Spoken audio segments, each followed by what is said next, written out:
OAB discute o crescente endividamento dos idosos. Presépio denuncia a falta de cuidado com o meio ambiente. E ainda, conheça o tempo do advento, preparação para a chegada do Natal. Hoje é terça-feira, dia 10 de dezembro, e o Horizonte Notícias já está no ar.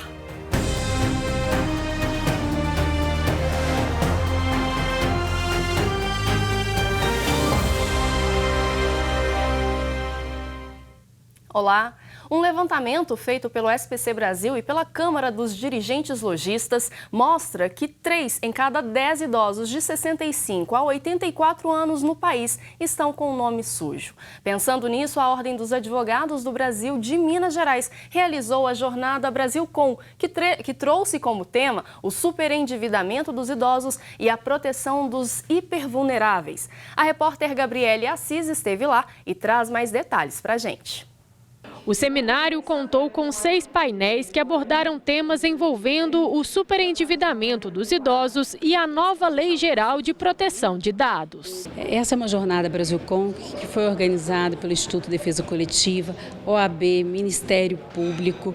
Então, são várias entidades para discutir temas atuais. De acordo com o Instituto de Estudos Previdenciários, a dívida dos segurados do INSS com os bancos chega a quase 130 bilhões de reais. O endividamento acontece, na maioria das vezes, a partir do contato insistente dos bancos com os idosos. Nós consideramos os segurados da Previdência Social pessoas, em geral, são pessoas que não têm acesso a muita informação, a grande maioria. São chamados consumidores hipervulneráveis. Então, essa abordagem do oferecimento do crédito consignado, ela não pode ser feita da maneira como tem acontecido. A nova Lei Geral de Proteção de Dados vai entrar em vigor no segundo semestre de 2020 e pretende ajudar os consumidores. A Lei de Proteção de Dados, ela proíbe qualquer tipo de assédio e contato de empresas sem a devida autorização do consumidor. E também vai ter sanções severas caso a empresa ou o banco descumpra a lei. Para evitar o endividamento, a Comissão de Defesa do Consumidor alerta sobre os cuidados que os idosos precisam ter. O idoso não deve aceitar qualquer tipo de crédito pelo telefone e também não deve aceitar crédito na rua. Então ele deve falar não.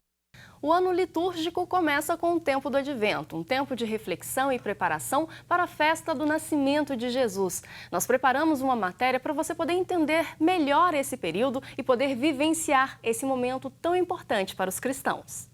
O comércio aguarda ansiosamente a chegada do Natal para aquecer as vendas, mas muitas pessoas se esquecem do verdadeiro sentido da data. O nascimento de Jesus requer reflexão e uma preparação. Estamos no período do Advento.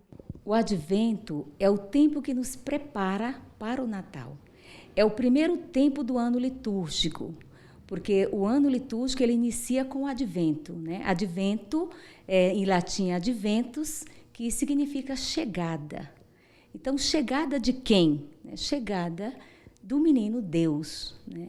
Ele que inicia essa história com a humanidade, encarnando-se com ela, né? Assumindo a nossa carne, assumindo a nossa fragilidade. Alguns símbolos marcam o Advento. A coroa verde com laço vermelho tem seu significado. É uma coroa, ela é verde, né, simbolizando a esperança. Tem umas fitas vermelhas, geralmente é envolta com fitas vermelhas, que simboliza a presença do amor. E assim como também a coroa simboliza essa coroa, né, de espinho, que Jesus sela essa aliança com a humanidade, também doando a sua vida, o vermelho, né, dos laços, né, que se coloca na coroa, né, o símbolo do vermelho, simboliza esse sangue que também foi derramado pela humanidade. As 4 velas também são muito importantes. Pela liturgia, 3 são roxas e uma é rosa. As velas, são 4 velas exatamente para indicar que são 4 semanas que nos prepara para a vivência do Advento. A primeira vela é o convite à vigilância, né, acesa na primeira semana. A segunda vela é o convite à preparação, é um período, porque o Advento também é um período de conversão. Por isso utiliza a cor roxa, né, no advento. E a terceira vela geralmente se acende no domingo da alegria, que é o terceiro domingo, domingo Gaudete, né, conhecido, e a quarta vela já na semana que antecede o Natal. Geralmente é usada a cor básica, né, do advento é o roxo. Então, as cores da vela também seria 3 roxas e 1 rosa. O Natal é um momento mágico. Convite para que cada cristão repense seus atos e se disponha a ser melhor. E o Advento é o período ideal para isso. Esse momento do Advento, nessa preparação, é para nos recordar quem é que nós celebramos no Natal. Sobretudo no mundo onde a gente vê que se volta tanto, muito mais para o externo, né, para o exterior.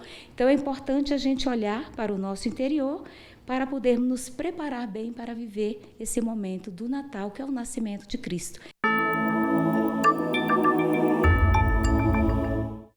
O Papa Francisco deixou o Vaticano na tarde do último domingo, dia 8, para fazer a tradicional homenagem floreal à Nossa Senhora, nos pés do monumento a ela dedicado, situado na Praça de Espanha, no centro de Roma. O pontífice confiou a Maria os oprimidos pela desconfiança.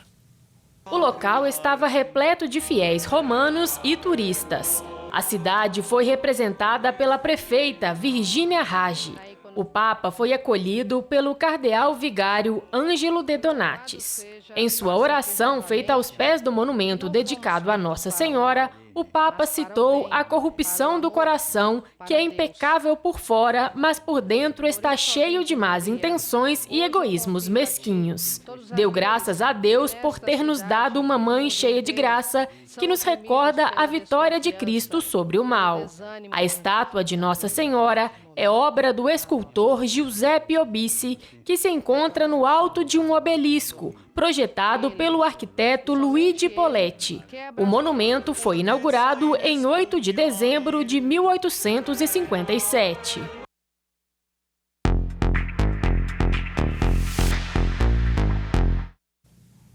Você sabe o que as empresas fazem com os seus dados? Diante de tantas fraudes e crimes cibernéticos, vemos crescer a preocupação dos consumidores em relação às suas informações pessoais. No Brasil, é comum empresas usarem e compartilharem esses dados pessoais para fins como publicidade e desenvolvimento de produto ou serviço. Mas há uma lei que proteja essas informações. E quem vai falar mais sobre essa lei de proteção dos dados pessoais é a advogada Juliana Bento, que já está aqui no estúdio. Juliana, existe essa lei, né? Existe sim.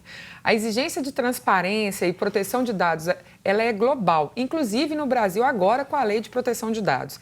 Além de transparência, a nova legislação exigirá que as empresas garantam maior proteção aos bancos de dados sob pena de punição, que vai de advertência a multa de até 50 milhões de reais, caso as informações de clientes sejam postas em risco.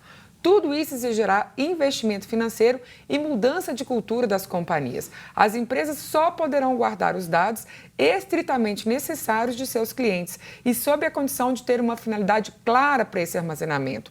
Esse processo terá que ser feito por todas as organizações, independentemente do porte. E o que pode ser feito com esses dados? Pois é, usar esses dados para outros fins, como, por exemplo, uma empresa que recebe essas informações, ainda que de forma indireta, como, por exemplo, por um currículo, não pode usar esses dados para envio de propaganda. Não pode também disponibilizar essas informações a terceiros sem o devido consentimento expresso do dono dos dados. Mas a empresa pode armazenar esses dados necessários para a prestação do seu serviço. Quais empresas serão impactadas por essa nova lei? Serão aquelas empresas com operação no Brasil que fornecerem serviços para brasileiros ou que coletam esses dados para processamento de dados pessoais no país. A lei coloca restrições para coleta e tratamento de dados pessoais sensíveis e crianças e adolescentes também. E as sanções, quais seriam essas? São muitas e são duras. As sanções vão de advertência às empresas e multas de 2% sobre o faturamento até 50 milhões de reais. A lei já entra em vigor agora em 2020, provocando aí uma corrida pela adequação das empresas a essa norma. É uma ferramenta muito importante aí para os consumidores, né? E é bom saber que temos essa lei que protege os nossos dados, né? Com certeza. Juliana, muito obrigada, viu? Obrigada a você. E o tradicional presépio da Basílica de Lourdes retrata este ano 3 grandes e recentes ameaças ao meio ambiente: o rompimento da barragem de Brumadinho, as queimadas na Amazônia e o derramamento de óleo nos mares do Brasil. Confira. O rompimento da barragem de Brumadinho, as queimadas da Amazônia e o derramamento de óleo nos mares do Brasil ganharam forma ao redor do tradicional presépio. Esse presépio, ele está retratando, né, ele relata o desprezo que estamos tendo para com a natureza. Como temos visto, né, nos últimos acontecimentos, principalmente no Brasil. O projeto foi baseado na Carta Apostólica Laudato Si do Papa Francisco, que fala, né, que a terra é como uma irmã e como uma mãe. O presépio foi construído pelo artista plástico Leonardo Souza, que utilizou diversos materiais na obra. Ele usou minério, areia, papelão, tem até bonequinhos de Playmobil, garrafas PET. Então, o diferencial dele é que ele usa materiais que possam estar presente também no nosso dia a dia. Mesmo retratando o desprezo pela natureza, as luzes utilizadas no presépio refletem a esperança de um país melhor. Para os fiéis, o projeto mostra a situação atual do Brasil de uma forma diferente. É curioso, né, que a questão meio ambiente está bem evidente, né? Para a gente ver aí que o planeta, né, um ser vivo pedindo socorro. A gente precisa, né, dar mais atenção ao meio ambiente.